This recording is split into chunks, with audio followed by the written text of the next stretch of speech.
Ya ini kan bukan objek penelitian. Kan sudah menghina saya sehina-hinanya. Sudah menuduh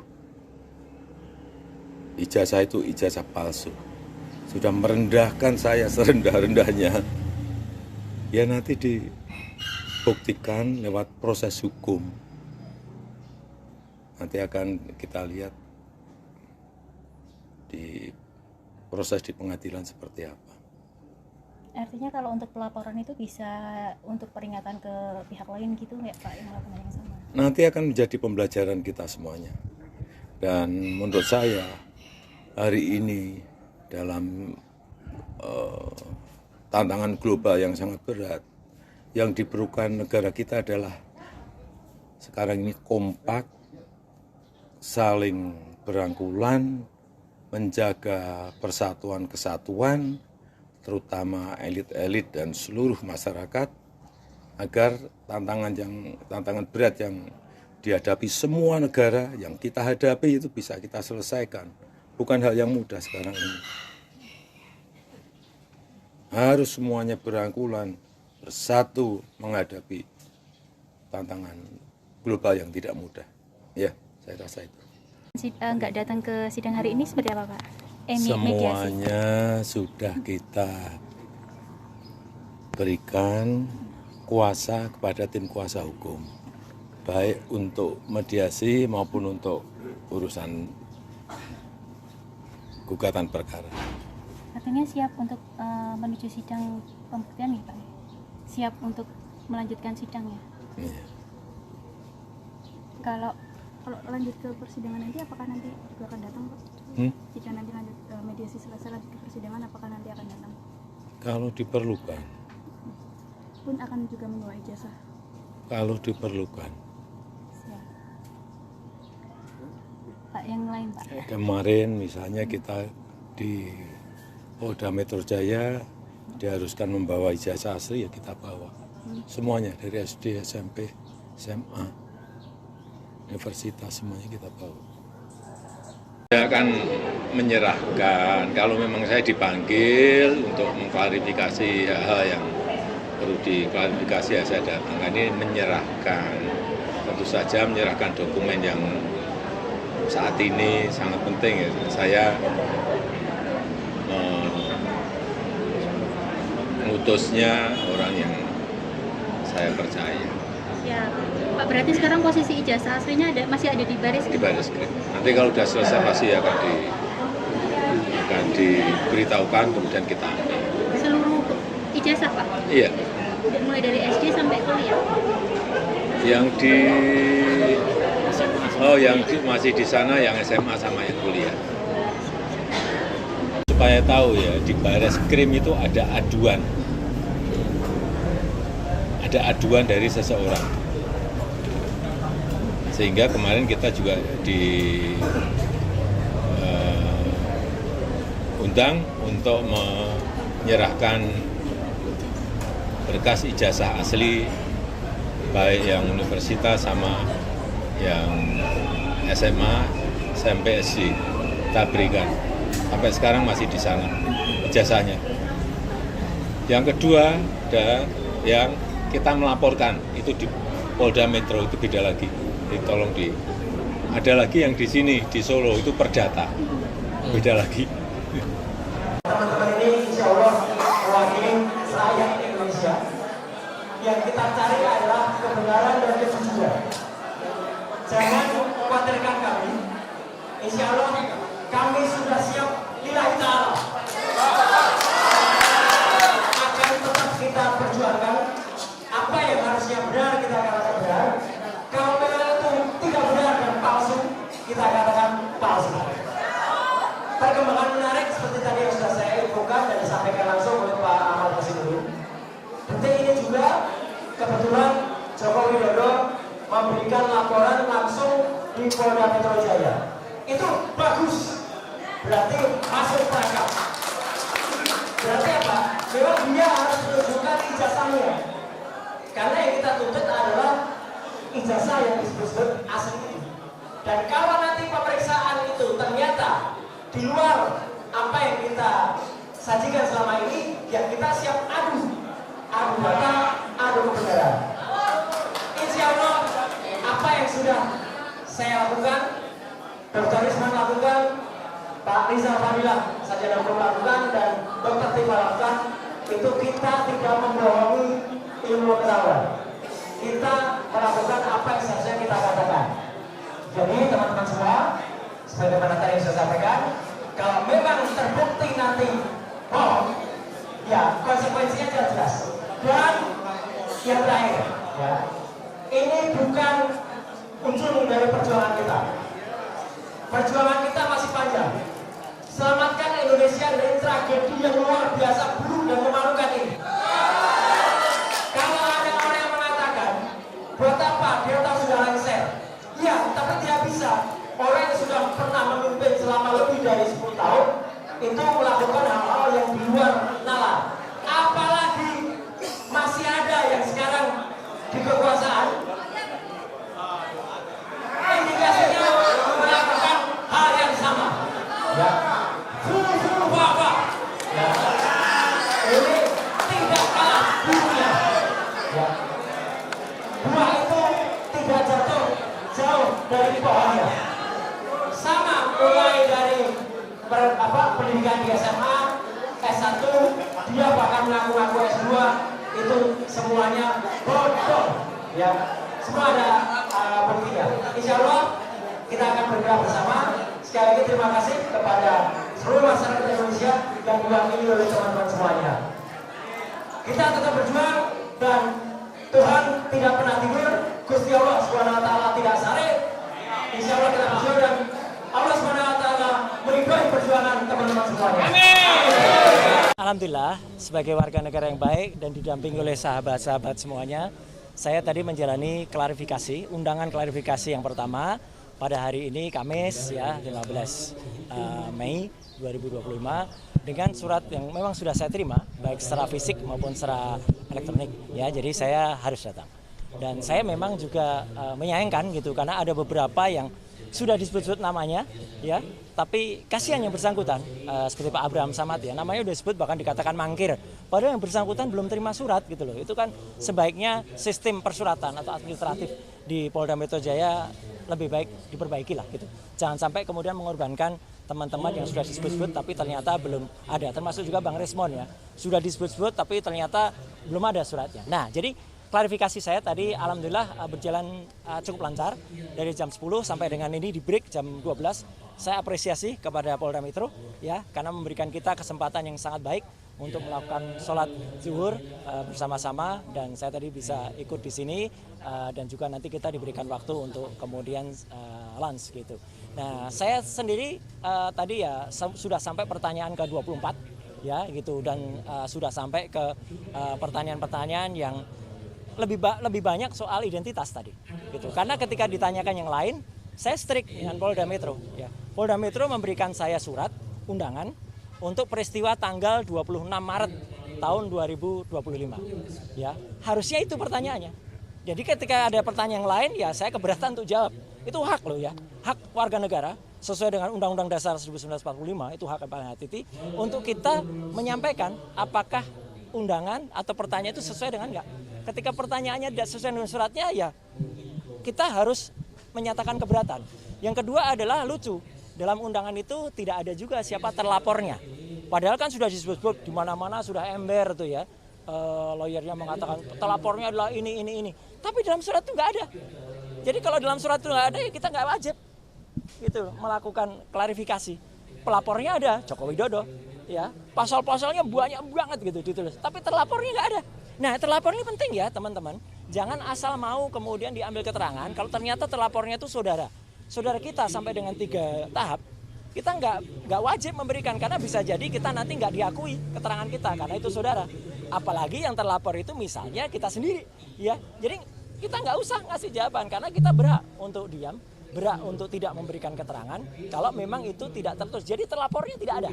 Ini penting banget ya, terlapornya ada. Yang kedua adalah locus delicti dan tempus delicti 26 Maret itu saya berpegang ke situ. Jadi kalau bukan itu yang ditanyakan, Saya keberatan untuk jawab.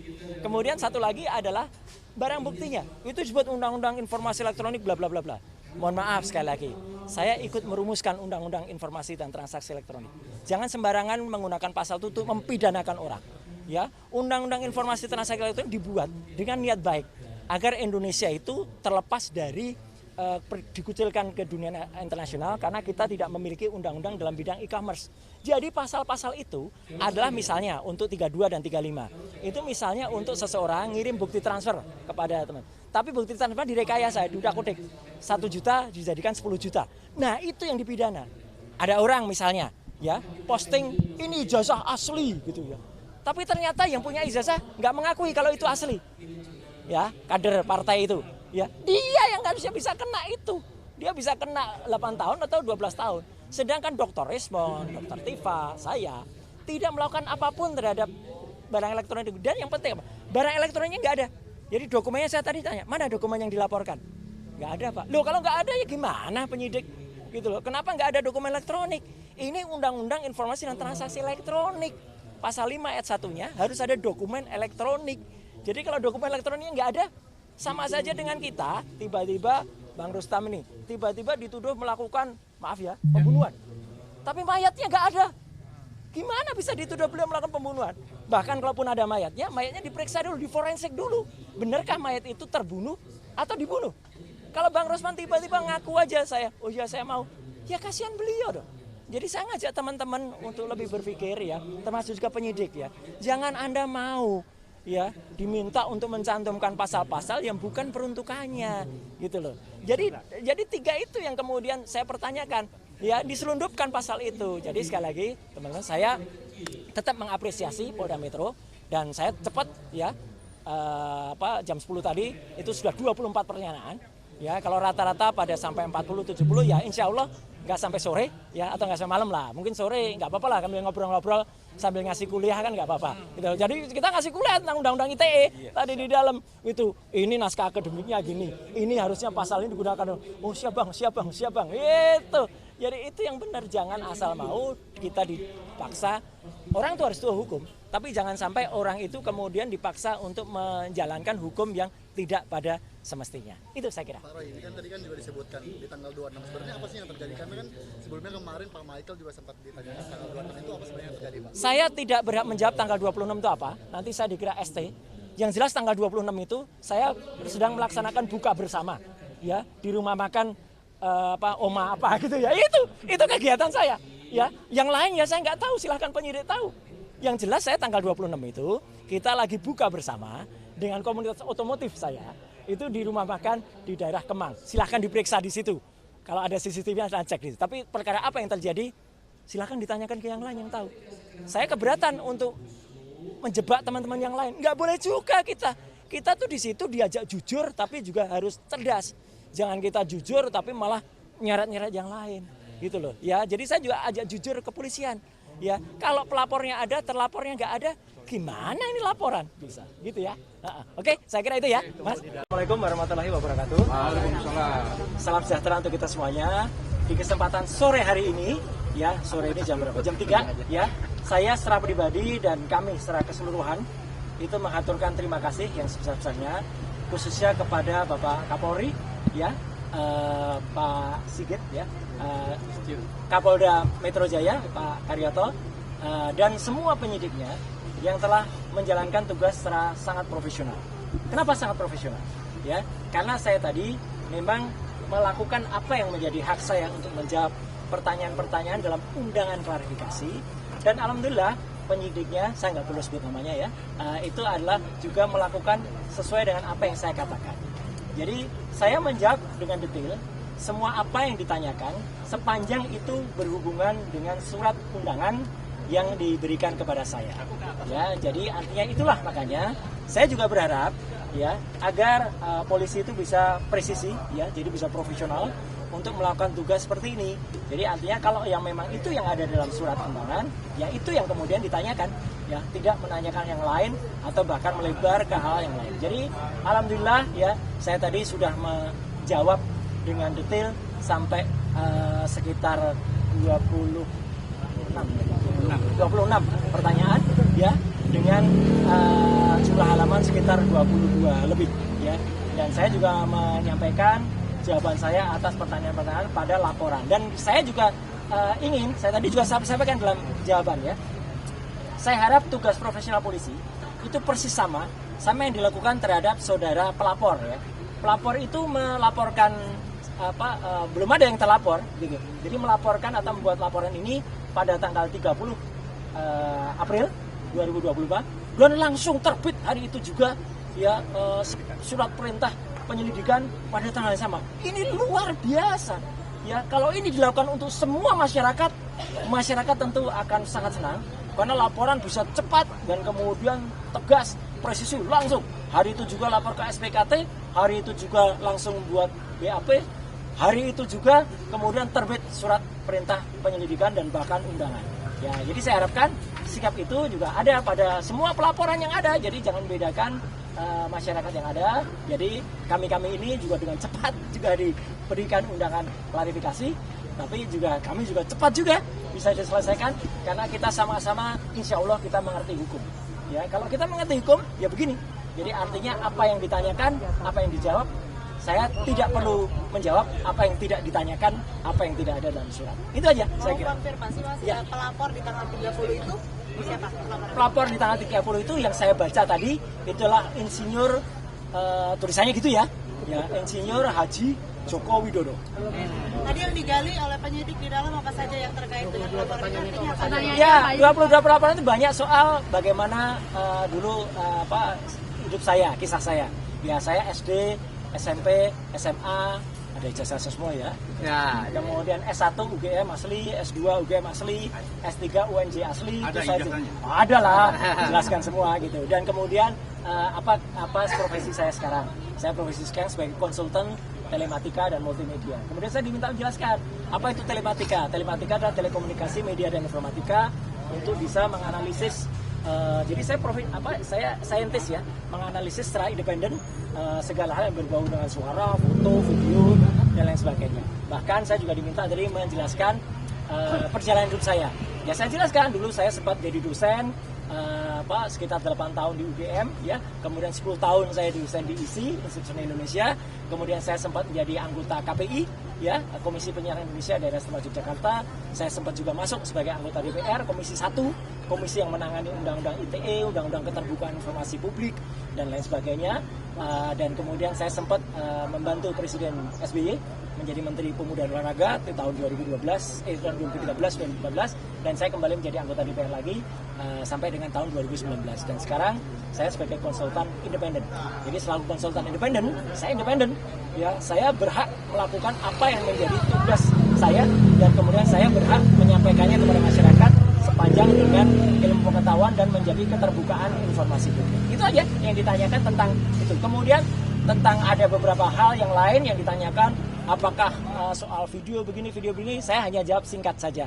Apakah itu ada pada surat laporan tertanggal 26 Maret 2025. Ketika ditanyakan tidak terkait dengan itu, ya sudah. Jangan tanya saya yang tidak ada kaitannya dengan itu.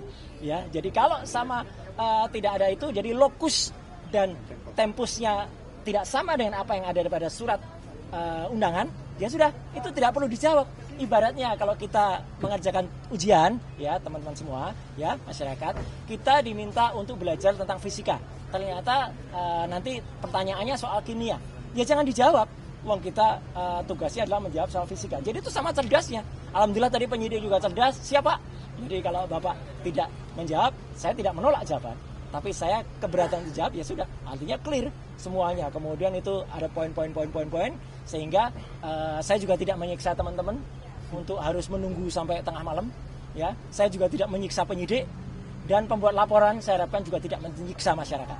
Ya, gitu. Dengan membuat laporan-laporan yang tidak ada gunanya atau tidak ada manfaatnya ya bagi seluruh masyarakat. Saya kira itu. Video yang tadi dipertanyakan video apa sih? Video yang tadi dipertanyakan ya karena saya nggak lihat lagi karena saya dipertanyakan nggak ada hubungannya dengan itu ya nggak perlu saya jawabkan. Itu. Ada pertanyaan lain mungkin yang substansi yang terkait nggak ada karena video itu? Karena yang terkait dengan surat laporan itu ini harus jelas ya teman-teman. Jadi ini clear banget ya. Ini clear banget. Jadi LP itu ada pelapornya, tapi lucunya nggak ada terlapor. Sekali lagi ya. Tidak ada nama terlapor. Jadi untuk para kuasa hukum yang kemarin sudah nyebut-nyebut nama, inisial dan sebagainya, hentikan tindakan-tindakan seperti itu tidak bagus ya untuk masyarakat. Karena ternyata tidak ada terlapornya. Jadi kalau tidak ada terlapornya, saya nggak perlu jawab. Karena kalau saya menjawab, jangan-jangan saya nanti jadi saksi. Kalau jadi saksi dan saudara yang terlapor itu adalah saksi saudara saya, ya saya nggak boleh jadi saksi. Atau misalnya yang terlapor itu adalah untuk pribadi, loh saya malah nggak boleh lagi itu untuk menjawab seperti itu. Daripada itu mubazir, ya lebih baik dari awal saya tanyakan terlapornya mana. Ya, ketika tidak ada terlapornya, ya sudah, saya senyum saja. Penyidik juga ngerti, ya Pak, nggak ada terlapornya, kita masukin. Nah, yang kedua adalah lokus dan tempusnya sudah jelas banget. Ya, terjadi di Jakarta Selatan hari nggak ada Rabunya, tapi tanggal 26 Maret 2025. Udah, sepanjang tidak ada pertanyaan soal itu, ya nggak perlu kita jawab.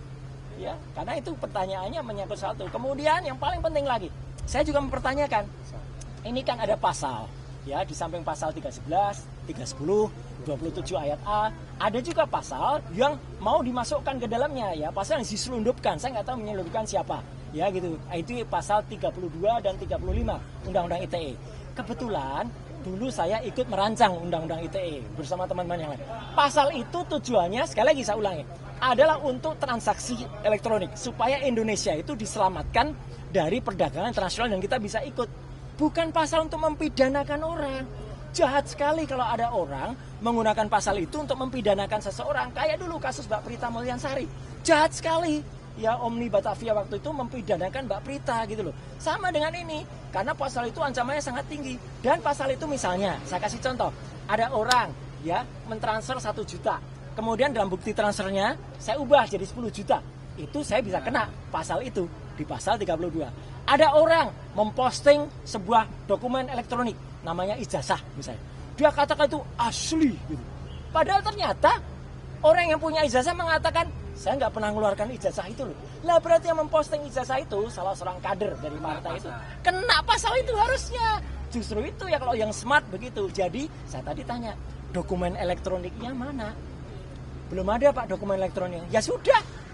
Kalau belum ada dokumen elektroniknya ya nggak usah diterima. Jadi saya tadi tidak minta berhenti, tapi memang selesai pemeriksaannya. Selesai karena nggak ada lagi yang bisa ditanyakan, ya. Karena jawaban saya smart, sharp pada pertanyaan-pertanyaan yang harusnya ditanyakan. Dan penyidik sekali lagi anak buah Pak Kapolda dan juga anak buahnya Pak Kapolri menjalani itu dengan baik. Dia juga nggak ngeyel, ya. Dia tanya, oh iya Pak, baik Pak. Kalau profesional dan malah kita kasih kuliah tadi panjang, Mirga ngobrol di dalam bagus sekali. Dan juga bagus, jam 12 tadi saya diberi waktu untuk sholat zuhur, makan, sholat. Kemudian juga hari ini begitu sudah selesai, ya selesai, udah di print, clear. Semua sudah saya teken, tanda tangan. Ya, dan saya berharap hal yang sama terjadi pada teman-teman yang mungkin ikut diundang. Ya, saya harapkan mereka menjawab dengan sharp and clear and clean dan smart. Pak, gitu. Tadi next agenda kira-kira ada di belum ada ya berarti belum ada karena selesai ya, karena pemeriksaan saya selesai. Saya tidak minta berhenti atau dihentikan, tidak.